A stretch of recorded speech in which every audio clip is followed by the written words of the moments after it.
This is Summer Huntington of Steel Mace Vinyasa and FlowShala.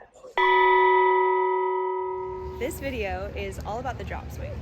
First, start with your mace in reverse guard position. Bottom hand closest to the handle. Top hand in the mid grip, full grip conformation. Press the forearm down below the chin. Press your mace into horizontal overhead position. See that the arms are completely straight here. Common misalignment is to have the wrists be dumping back in extension and just balancing the load. It's imperative that we straighten out the wrist and find a neutral wrist as if you're punching up and blocking an attack. This is key in self-defense. And pull the mace to reverse guard position, elbow married to the rib, no gap anywhere. Again, rip the mace as it travels into horizontal overhead position, back your shoulders. Imagine bending the mace in half here and return back to the starting position. It looks like this.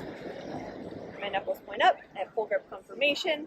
I'm not just balancing my load here with my hand by the ball, but I'm actually utilizing the leverage of my tool. From here, you can allow the mace to travel down into a semicircle swing or rotation. It lands in a half prayer position.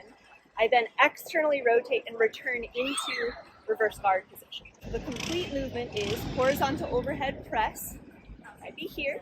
Eventually, over time, allow the globe to travel in a full 360-degree circle into prayer and land back in reverse guard position. Do this on both sides. Generally, you'll have a dominant side, one shoulder that gets overworked. This is great for just allowing the shoulders to move in their natural full ranges of motion. I press up, I have straight elbows, shoulders packed, neutral wrist, no dumping of the wrist.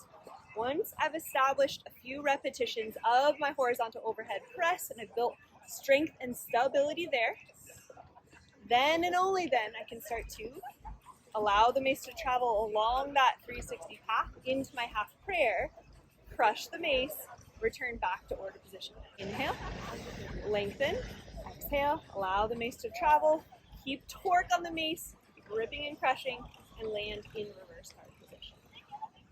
I highly recommend you do this before attempting a drop swing. This will keep your shoulders safe and it will allow you to map the pathway of the mace traveling in a full 360 in the most safe condition, which will allow you to build strength later on.